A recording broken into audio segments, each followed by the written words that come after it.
Okay folks, we're all set to get ourselves underway here now in lesson number 4 in our series of studies entitled Biblical Earth Science and Astronomy. Take your Bibles and turn once again to Psalm 104, and it might be wise to have a finger in Genesis. Sometimes you're better off with 2 Bibles, but I don't know if you ever noticed that or not. If you got 2 Bibles, you can have one open up to one place and one up to the other place. If you don't have 2 Bibles to deal with, or 3, it might be wise to also have Genesis chapter 1 at least bookmarked for you. And we're also going to need Job 37. Job chapter 37. While you're doing that and turning there, let me take our sheet off the board here. Put that aside. I left our diagram as it, well, I'm getting tangled up in my cord here again. My leash, maybe that's what I should call this thing. It really is that. I left the diagram as we had it at the end of our last session. And once again, we ended up talking about the open firmament of the heaven, what we might call our atmosphere around the earth there. For now, we'll call it that. What I'm calling the closed firmament of the heaven, even though the word closed isn't used once again back there in Genesis, it's evident from talking about the realm which the birds fly, the fowl of the heaven flies, the open firmament, that the rest out there was considered closed. Really, folks, off limits to man. And my understanding of that really hasn't changed. And it may sound kind of strange to say that man shouldn't be out there and shouldn't be spending any real time trying to get out there and things like that. That won't sit too well with NASA enthusiasts and so forth there. But when I talked about the barrier God put up there, the wisdom in all that, there are some things out there in what we call outer space, the closed firmament of the heaven out there, that since man hasn't got the capacity to deal with it, he's better off staying out of there. And there's some real danger for him out there. And, well, I'll let that go at that for now. Time may permit us to say some things along those lines later. But outside the realm, therefore, of creation, there's God's realm, the third heaven, the heaven of God, where He dwells with a great number of things out there, as we'll eventually see here. The third heaven where God dwells is not a vast wasteland, nor is it an unreal place. It's not unreal estate. There's real estate out there, God's estate out there. And as we ended up seeing last time in 2 Corinthians chapter 12, where we got our Pauline nomenclature, first heaven, second heaven, third heaven. Paul was caught up into the third heaven. That's just telling he's caught up into God's realm, outside of and outside of the realm of creation, the heavens and earth we know about and can see. But he was also said caught up into paradise. That's a particular place there in the third heaven. And there's a lot of places to the third heaven, just like there are places and chambers and everything to the closed firmament of the heaven, the second heaven. It's fascinating how that even in the open firmament of the heaven, climatologists, meteorologists, and so forth, they're able to come along and say, it's kind of like there's layers in this thing. And you get the ionosphere and the troposphere and the stratosphere and so forth there. I don't know if I got those in proper order or not, but they're there. There's kind of like a layering effect they recognize there. I mean, that carries on out there. And there's places and identifiable chambers and and all that kind of stuff. Same occurs out there in the third heaven where God dwells. And like I said, we'll have reason to deal with some of those things as we progress on here. But that's where we left off last time, and now we need to start adding a few more things here and filling in some of the blanks and rounding out our appreciation for the simplistic structure of the universe, of creation that we need to have. So we look at things as God does. So we in our mind's eye, we understand and appreciate things as He does. It can deal with further descriptive terminology that He uses when it comes to activities that take place out there and things that go on out there and things and features that are out there and also on the earth. And a part of, therefore, this issue of biblical earth science and astronomy. All right, I had you open up, like I said, once again to Psalm 104 here. And what I'm after is just a reminder, who stretcheth out the heavens like a curtain. All right, and the issue now, and the issue in the passage here, and the issue we've been examining so far, is that the light of God's red doesn't penetrate through. Here we are on the earth and everything, and while it's daytime on our section of the planet and everything, light reflects once again up and down throughout this open firmament of the heaven there, and we don't, and we're bathed in light, and it's like the realm of darkness doesn't even exist. There's some significance to that also. I hope I'm not tiring you with telling you that there's significance to all these things without being able to go into them at the present time. But that's what we see during the daytime, and when nighttime even comes once again, we're able to look out and see the vastness of that closed firmament of the heaven there. And we realize that there are light-bearing bodies out there, but they don't produce enough light once again to illuminate that realm. So we see really anything going on out there. We have an appreciation for its vastness and everything like that, or we think we have an appreciation for its vastness. But once again, we look at it and we don't see the light of God's realm. The curtain effect once again is preventing the light from coming through, and we don't see it.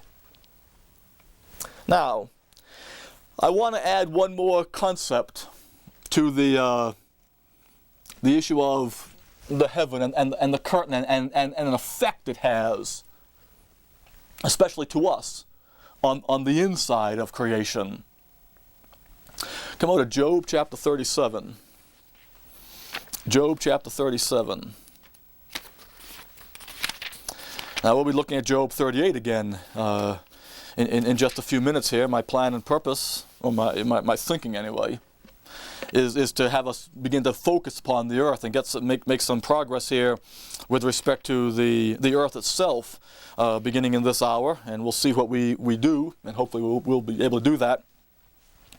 Look at something that is said here in Job 37. Elihu is the speaker here, and he's talking about the greatness of God as the Creator. And he says an awful lot that's good, an awful lot that is in perfect alignment with God's eternal power and Godhead and everything. But he's still not providing Job with the counsel Job needs. Unfortunately, the three other characters and even Elihu here end up darkening the counsel, the knowledge that they're providing Job with. The Lord says there to Job, "Who is this that darkeneth counsel by words without knowledge?" Once again, Job needs counsel. Counsel comes by words. But the words have to be in line with the knowledge that's appropriate for the counsel. And all these guys have been talking about some things, and some things they say about God are right. They also say some things that are incorrect. But they say some things about God that are right. And what we're going to look about here with Elihu and talking about what God created and the magnificence of his creation and some features in it that he's recognized and appreciates, and that Job didn't come along and say, that's not right. Job recognized them also. Job knew them. Elihu is correct in these things, but it's still not the counsel Job needs. Anyway, pick it up in verse 14 here. Job 37. Hearken unto this, O Job, stand still and consider the wondrous works of God. Dost thou know when God disposed them, and dost the light of his cloud and cause the light of his cloud to shine? Dost thou know the balancings of the clouds, the wondrous works of him which is perfect in knowledge? How thy garments are warm when he quieteth the earth by the south wind? Hast thou with him spread out the sky, which is strong and as a molten looking glass? Now, that's the expression there in verse 18. Let me do something here very quickly. Okay, there's a switch on this microphone cable, and every once in a while I bang it. And the last thing I want to do is inadvertently turn off the mic. So I just double checked on that to make sure I hadn't done that. Anyway, verse 18. Hast thou with him spread out the sky, which is strong, and as a molten looking glass? Now, Elihu talks about the sky here. Our first thinking about that, of course, is the atmosphere right around our earth. The planes fly up there in the sky. We look up into the sky and we see the clouds and everything. And granted, Elijah's been talking about clouds and so forth here. But he actually goes beyond that in what he's saying in verse 18. He says, "Hast thou with him spread out the sky?" Now that's, hold your place here in Job 37. Come over to Isaiah and chapter 40. Isaiah chapter 40.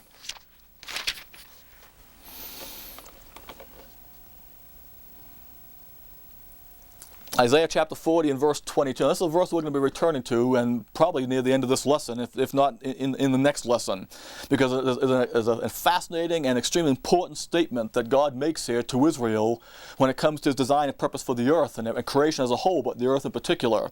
And we'll get to that, but I don't want to make any comments on that right now. Anyway, verse 21, "Have ye not known, have ye not heard, hath it not been told you from the beginning?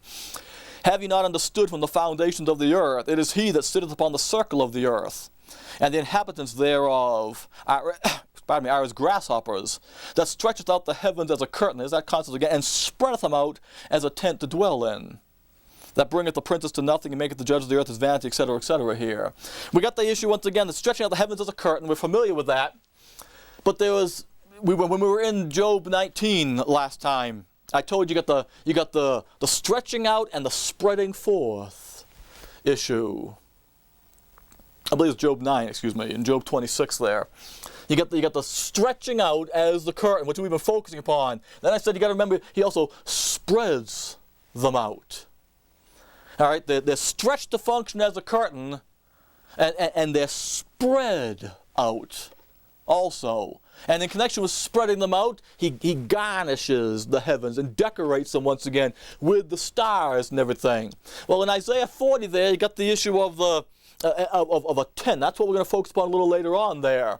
But the heavens spoken about as being spread again. Now, back here in Job 37, when Elihu's talking about the sky, it's not just the atmosphere around us, the first heaven that's in his view. Because he's talking about the sky being spread forth and being strong. And that's terminology just like we looked at there in Isaiah 40, and just as we noted before in earlier on in Job chapter 9 and chapter 26, the pillars of heaven and stretching and spreading them forth. That's used in connection with the heavens as a whole. And the sky is oftentimes used to refer to the heavens as a whole. Come over very quickly to Hebrews chapter 11. Hebrews chapter 11. In referring back to what is described in Genesis chapter 15, when God told Abraham to look up into the heaven and to see the innumerable stars up there, and to realize that so shall his seed be. Hebrews chapter 11. It says in verse 12, "Therefore sprang there even of one, and him as good as dead, so many as the stars of the sky in multitude, and as the sand which is by the seashore innumerable." The stars of the sky. Now, today we don't have a tendency to think of that, although we do still talk about it. So you look up into the nighttime sky. What I'm after is you appreciate the fact that Elihu, when he talks about the sky being spread forth and being strong, he's talking about the firmament of heaven. It's strong. That's one of the reasons why the firmament concept is used. It's not just spatial. It's got some strength to it. It's holding objects in it. Now, the foundations, the planting of the pillars, the fastenings and everything, some of that building terminology we saw there, you don't see those fastenings. But there are things like I've spoken about later on in Job 30 about the ordinances of heaven. And they work in connection with keeping the stars and the planets and everything in their place. Well, that's why it's called a firmament, and it's got strength and everything to it. It's got substance and solidity and everything to it. Even though we would come along and talk about it as a vacuum and a void and all that kind of stuff, there's a lot of weakness in that understanding of things. This dispensation of grace continues on long enough, maybe science will start to make some catching up. But God says once again, as the one who's the creator, is far ahead of observable science. And there's great limitations, as we pointed out in the first lesson. There are things that cannot be known and cannot be understood except the one who created it reveals it, because he's the one who knows why he did it. A lot can be understood by a lot of the whats and the wheres can be answered just by observation, although even that's greatly limited.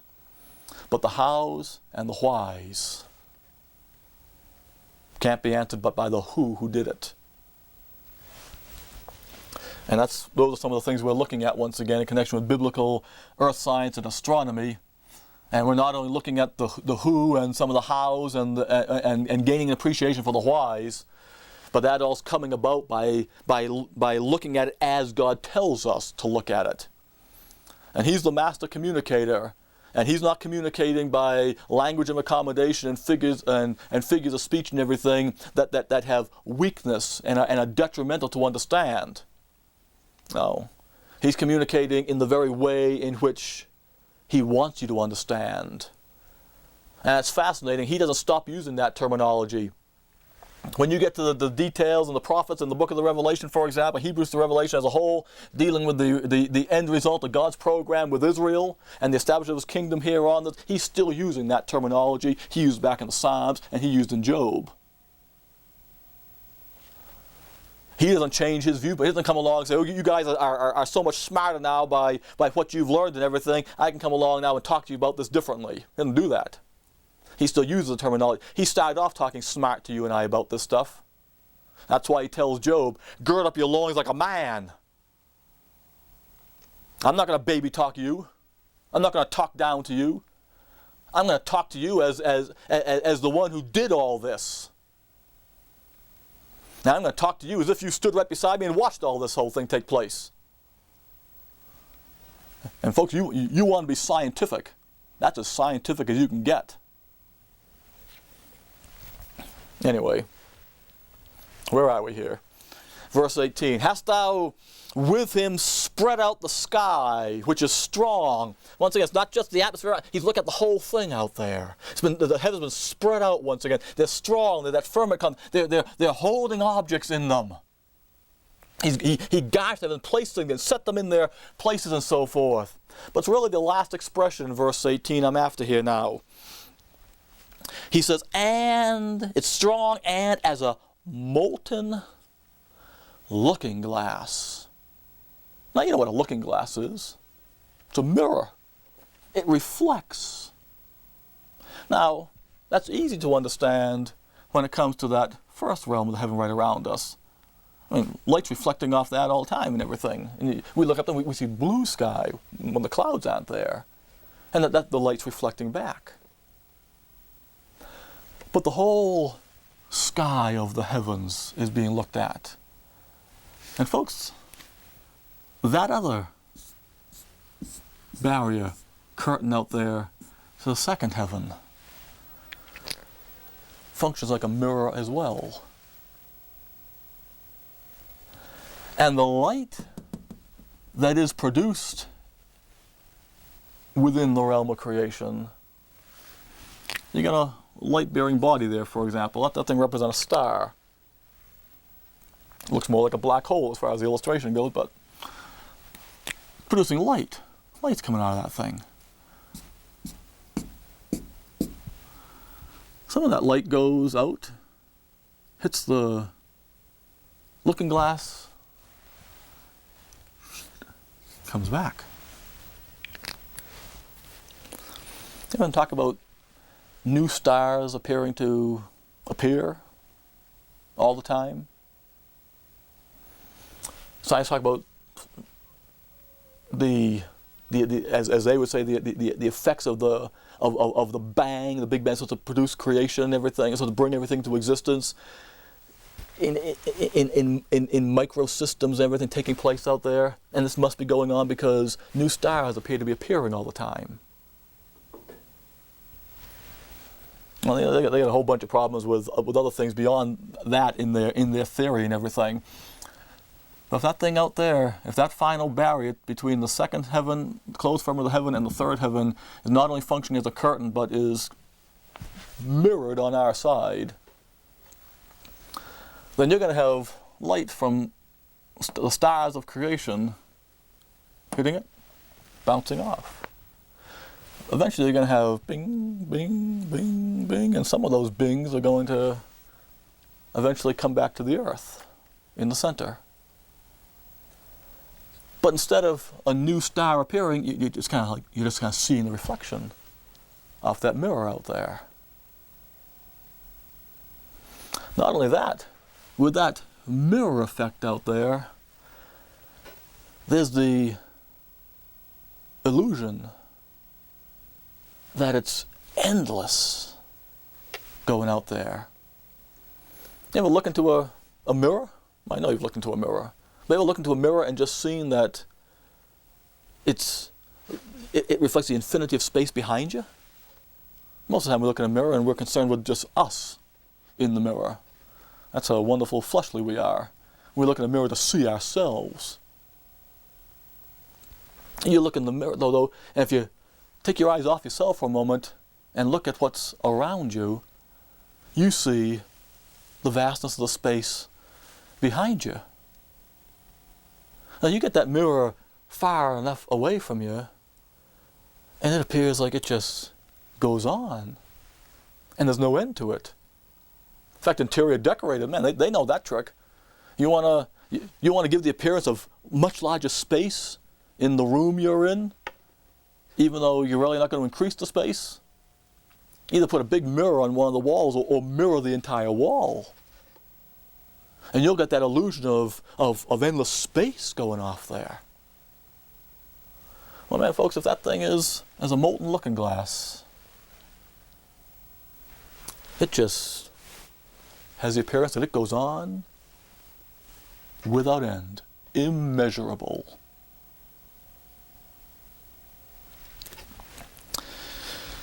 There's a lot of ramifications to that, and a lot of answers to a lot of the puzzles and head-scratching business of scientific observation in connection with that. But my purpose right now in bringing it up isn't so much to talk about those things, though that was one of the purposes, but was also to tell us that that's something we need to understand. And there's some genius of God in connection with that. Surprise, surprise. If you think about what's going to take place when the Lord fulfills His plan and purpose for this earth and creation, which we're going to start talking about in a few minutes with the earth, taking up His residence and everything on it, the light that He produces down here is going to emanate out from where He is, and it's going to keep on doing ding ding ding ding ding ding ding ding ding and all this kind of business, and that mirror effect out there will eventually end up with the realm of creation being all light. I simply say that to you now to indicate that there's some value in understanding this issue, and even though we don't really need it at the present time of our examination, I want to point it out. And it's something that Elihu and Job knew about. It's something that oftentimes Christians don't know about.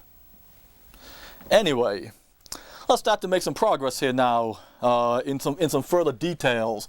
Right now I'm still letting the illustration be as it is. Let me get rid of that rogue star up here and its reflection issue. We don't need that at the present time.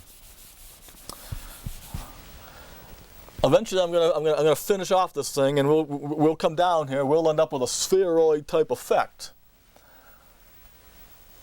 but we're not in a position to deal with that just at the present time here. When we get over, like we were a few moments ago, to Isaiah chapter 40, God talks about sitting on the circle of the earth. And then we'll look at some passages in which he talks about how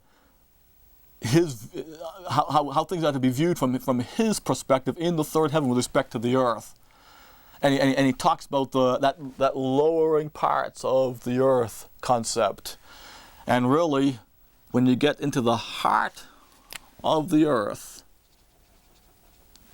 as things are now, that's as far away from as low and as much of a descent as you can make from God and his realm on the outside. And so those things, plus some other things, help us to appreciate a spheroid type effect to all this. But anyway, we're not in a position for that yet, but I'm just telling you that to let you know that the diagram will be filled in as we move on here. All right. Back to Psalm 104, Genesis chapter 1. With what we have right now, we're in a position where I think we're going to be able to begin to focus upon the two particular realms that make up the creation, the heavens and earth of creation that we know of. We got the heavens. Right now we'll simply talk about the second heaven. I talk about the kind of like the layering, rank, territorial effect that's out there, and we'll deal with that. But I'm just going to talk about the realm of the heavens around the earth and the realm of the earth itself. And what we're going to do for now, as our study progresses on, is to begin to focus upon those two realms. And now we'll kind of split our study into biblical earth science for a while, and then we'll end up with the biblical astronomy issue, and then hopefully be able to put them both together at the end and have this nicely tied up package. At least that's the intent. Anyway, Psalm 104, like I said, in the opening verses of Genesis chapter 1 here, we got the earth in the midst of the heavens that he's created. And as soon as you begin to read beyond verse 1 there in Genesis chapter 1, the focus is on the earth. In the beginning, God created the heaven and the earth and the earth. And really, the heaven, and outside of God talking about breaking it down into two major sections, open and closed, and garnishing it with some things, those things that are spoken about as giving light on the earth and ruling the night and the day that the earth experiences and everything like that. But outside of that, the realm of the heaven with its two major sections that he doesn't say much about them in Genesis 1. The focus is going to be the earth, and naturally so, because he's writing his book once again for man that's created on the earth. But not only that, the earth is the focus in God's creation. The earth is the most important piece of real estate to God in his creation. And the reason why is because of his plan and purpose for the earth. And biblical earth science really begins right here. Biblical earth science isn't the issue of understanding what the earth is made of, necessarily, although some of those issues aren't excluded from it. Biblical earth science isn't the issue of understanding the breadth of the earth and so forth, even though that is not excluded from it. The key central issue in biblical earth science is, why did the Creator create it? What is it to him? The best piece of knowledge, the best piece of science you can ever have about the earth is to know why God created it. What's its purpose to him? What's he going to do with it? All right, let's start looking at that. Psalm 104, verse 2 once again. Who covereth thyself with light as with a garment, who stretcheth out the heavens like a curtain, who layeth the beams of his chambers in the waters. All right. I've always told you, once again, my understanding in connection with that expression there as an amplification upon what is described there in Genesis chapter 1, verse 2, when it says, And the earth was without form and void, and darkness was upon the face of the deep, and the Spirit of God moved upon the face of the waters. All right? God creates the earth in the midst of the heavens here and everything. The envelope of darkness is there. The earth, we're told, is without form and void. At the end of the 6 days, it's not going to be that any longer. But it starts out without form and void. And God deliberately started it out that way. It didn't become that.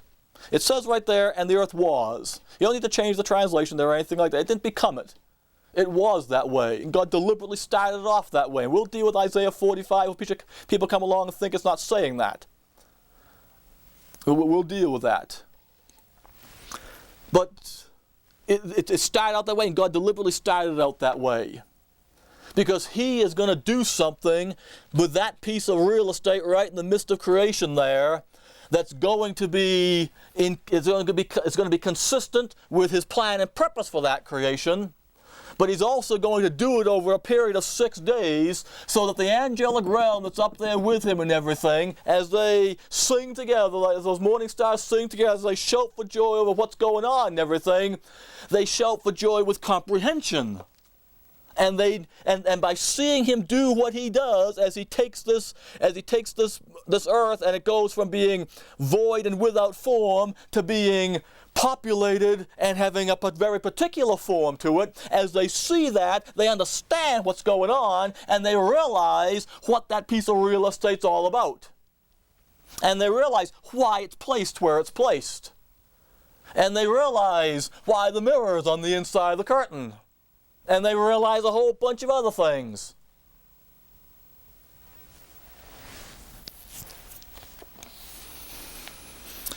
The end of verse 2 says, and the Spirit of God moved upon the face of the waters. God creates the heaven and the earth, and the focal point in that thing is this thing called the earth that's covered with water. And the Spirit of God, when He enters into the realm of creation that's just been created, He makes a beeline right for that planet in the middle. In fact, He doesn't do anything with the heavens yet. He doesn't divide them into their two sections. He doesn't garnish them yet or anything. He makes a beeline for that planet right in the middle. And the reason why is because that's the most important thing that's in that middle of in that creation. And what He begins to do begins to show to that angelic realm when the light is turned on what this thing's all about. Now, what's He doing? The Spirit of God moved upon the face of the waters. Well, what's He doing? That's a pretty generic description. You can move in all sorts of ways. He's moving upon the face of the waters. We can get some help by looking at the verb here and everything and seeing how it's used in other places in the Scripture. There's all sorts of ways in which you can move. In fact, you can be moved in a figurative way, like you were moved to fear or moved to joy. You can talk about it in an emotional way, in which your thoughts and everything are moved in a certain direction. I'm just saying it to you to let you understand that the scope of the word is quite wide. Well, come over here to Deuteronomy chapter 32. Let's look at another time which this verb moved is used. Deuteronomy chapter 32. And let's look at it and notice the type of movement that's in view here. Exact same verb. The type of movement that's in view here. Deuteronomy chapter 32 and verse 11.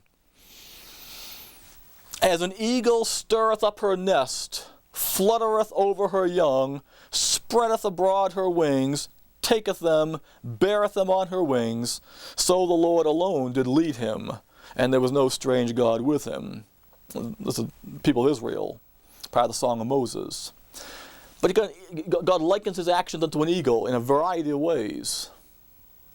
But in one of those ways, He uses the same verb that's used back there in Genesis chapter 1, verse 2, for the Spirit of God moving upon the face of the waters. Notice in verse 11, as an eagle stirreth up her nest, fluttereth over her young. It's the verb fluttereth there. That's what the Spirit of God's doing back in Genesis 1-2. He's fluttering over the face of the waters.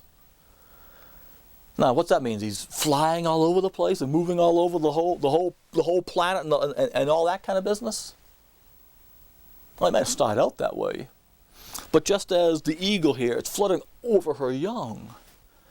Fluttereth is not a word that's used to describe the eagle flying around all over the territory. You got the nest is in view here. You got one particular spot in view. The nest is home to the eagle and her young. And the fluttering, that's what she's doing. That's her flying, brooding action over her nest and where her young are. Now that's the verb that's used back there in Genesis chapter 1, verse 2. And that tells us that the Spirit of God is moving on a very particular place on the face of the waters that cover this planet. He may have started out moving all, but he ends up in fluttering over one particular spot. There's one particular spot on the face of the planet he's concerned with. And he does something in the waters that cover it. What's he do? Well, that's where Psalm 104 comes in. Psalm 104 once again, verse 3. Psalm 104 verse 3. Who layeth the beams of his chambers in the waters. Now, that's what the Holy Spirit's doing there. On the very first day of creation there, creates the heavens and the earth, brings them into existence, comes into the realm of creation, makes a beeline for the planet there, starts moving around the face of the waters there, and ends up fluttering over one particular spot. And the activity that goes on as he's moving upon the face of the waters there, fluttering over that particular spot, is a building activity. A building activity of a very special kind. Not just the building activity of the planet itself and setting it once again within the ordinance of heaven on its foundation so it doesn't move, but is the building activity on the planet itself. And he's laying, it says, the beams of his chambers. God through his Spirit is laying the beams of his chambers in the waters. Now he's not building the building right now. It's the beams of his chambers. His chambers, by the way, are up there with him in the third heaven. He's got this massive building complex up there with him that we'll talk about later on. And it certainly looks a lot better than that.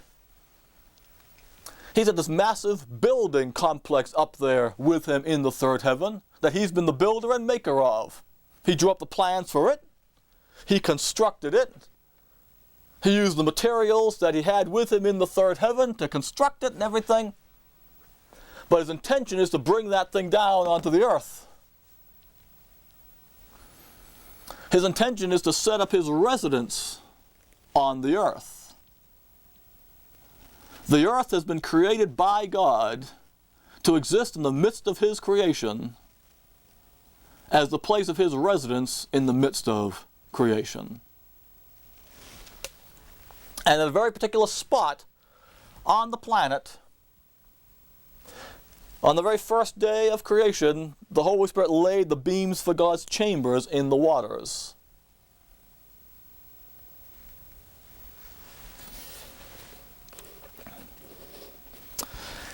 Now, pick a pause here for a moment. Hold your place here.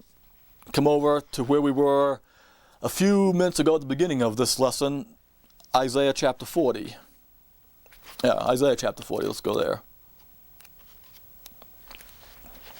Isaiah chapter 40. And where we were there in verse 21 and verse 22. I want us to have a look at some verses once again here now that underscore the fact that the plan and purpose of God is to set up his residence on this earth. Now, you understand God's program with Israel. That all clicks right away. That's not strange and foreign to you. But we're looking at now some of the intricate planning details in preparation and in expectation of that. And it started right there on the very first day of creation, naturally bringing the earth into existence. But the very first day of creation saw the Spirit of God enter into creation, start moving upon the face of the waters there, flooding over a particular spot, then laying the beams of God's chambers, like driving pilings down into the waters, into the terra firma that was below the water there, and laying the foundation material there for His chambers, plural. Big building complex with rooms and everything like that to come down on. Isaiah chapter 40, verses 21 and 22. Now we read these verses, like I said a few moments ago, in connection with appreciating the spreading out of the heavens, along with the stretching them out of the curtain. Spreading them out once again, so that they function in a very particular manner with some strength to them, and they got some supports and everything, and the pillars of heaven concept and that whole thing. Right now I want you to look at these verses again and consider an issue that's spelled out and that we didn't really look at last time, but now it's germane to our understanding. But also before we do that, take a moment here and consider the context. This is really part of a rebuke to Israel through Isaiah at this time. The nation Israel is coming under or is being threatened with, worthy of, and it's being declared to them by Isaiah that the fifth course of punishment is on its way.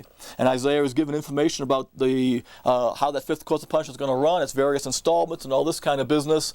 But as part of the rebuking indictment that God gives to Israel in connection with all this, they're wrapped up in idolatry of such abomination and to such a degree that ignorance, total ignorance of the things that God had spelled out to them in His plan and purpose and everything is...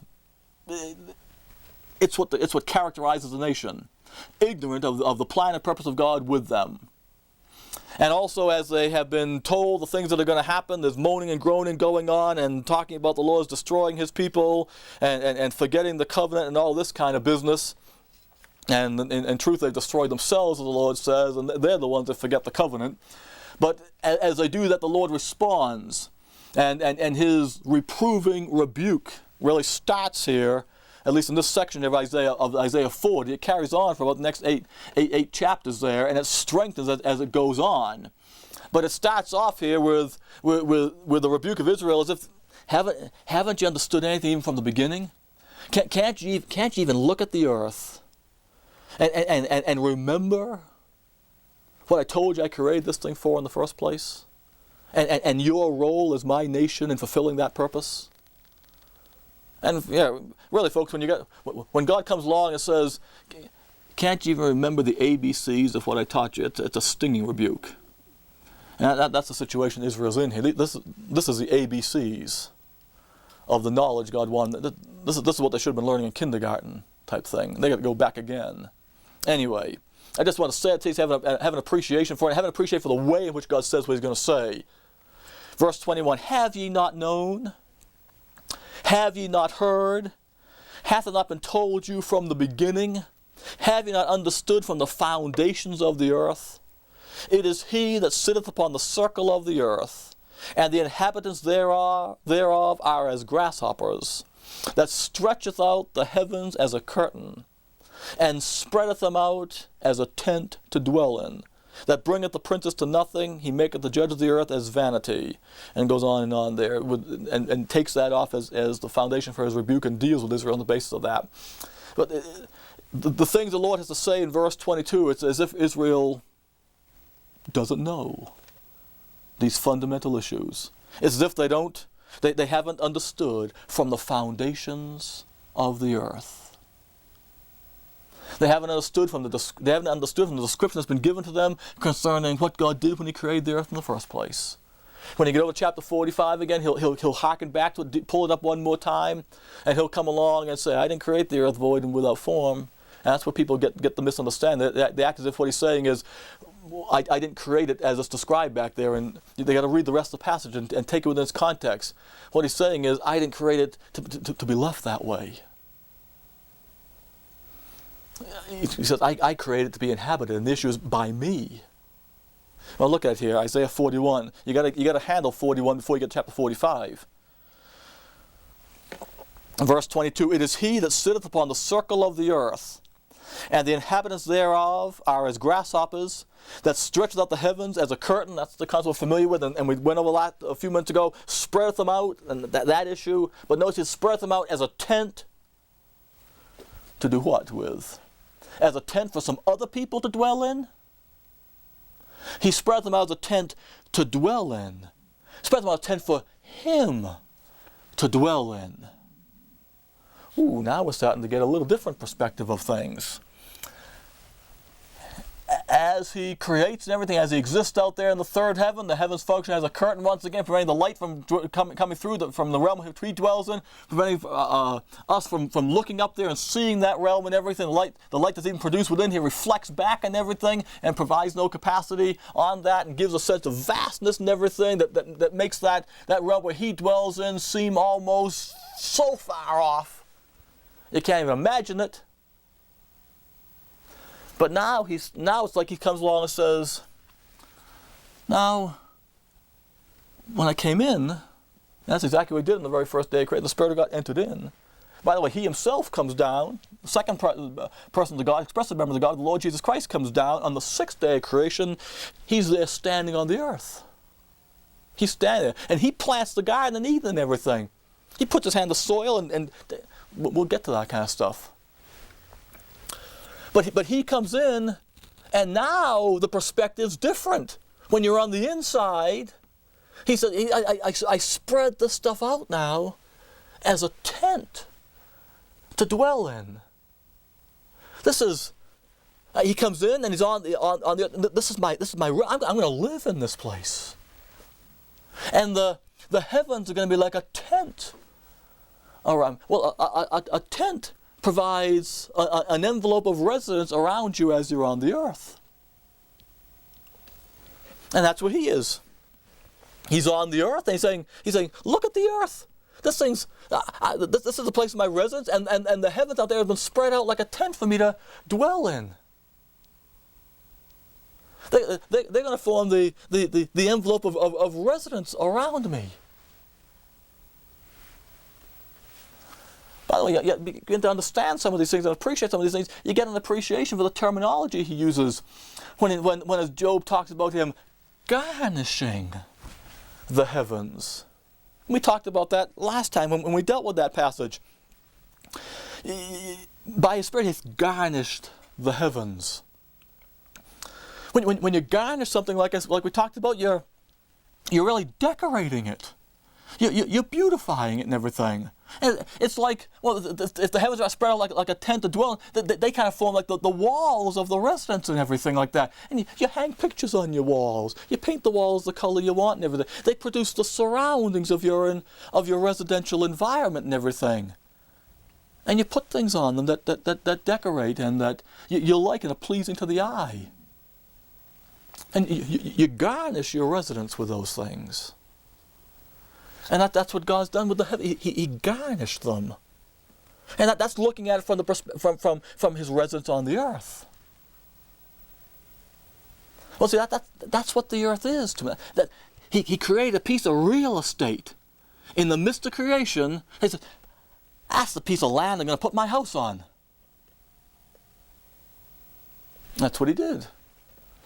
And it's a very particular spot, very particular place on this planet that he says that this is the particular place my house is going to be, my chambers are going to be. And the Spirit on the first day of creation is laying the beams for those chambers in the waters. The earth is the Lord's and the fullness thereof, but there's a particular spot on it that he says I've chosen to dwell in. Come back to Psalm 68. Psalm 68. Now we're skipping ahead in the knowledge here by going to the 68th Psalm. The 68th Psalm is not going to do like Isaiah 40 did there and hearken back to what should have been known from the foundations of the earth. Psalm 68 is looking ahead. David's looking ahead here to the fulfillment of God's plan and purpose with Israel. And the very particular spot on the planet Earth that God's chosen to put his house is within the border confines of the land God gave to Abraham and his seed. And David knew where that was. Not only the border confines of the land, he knew the very spot. He knew where the beams of the chambers were.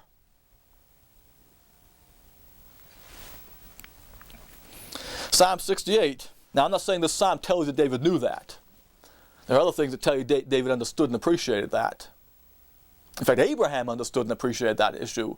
And we'll have time to look at some of that as we go on. How are we doing here? Psalm 68. The 68th Psalm is a psalm about the great and terrible day of the Lord.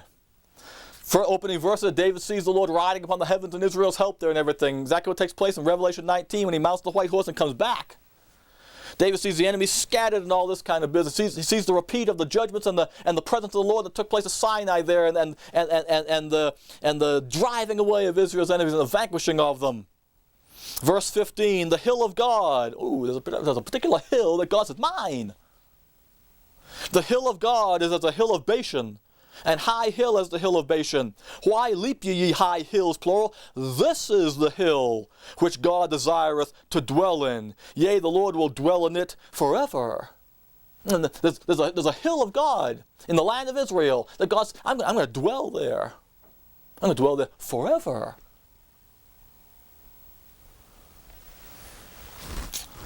And folks, the beams for God's chambers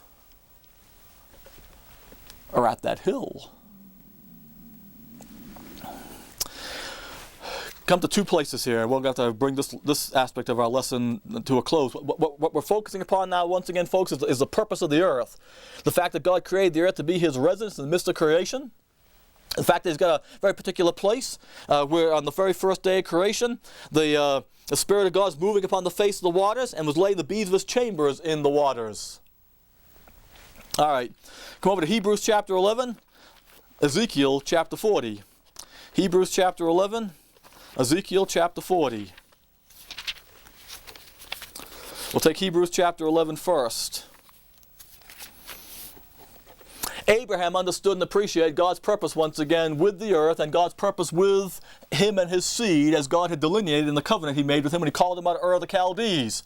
And as is described in Hebrews chapter 11, is when Abraham entered into the land, having been called from Ur of the Chaldees, he entered with a tremendous amount of knowledge.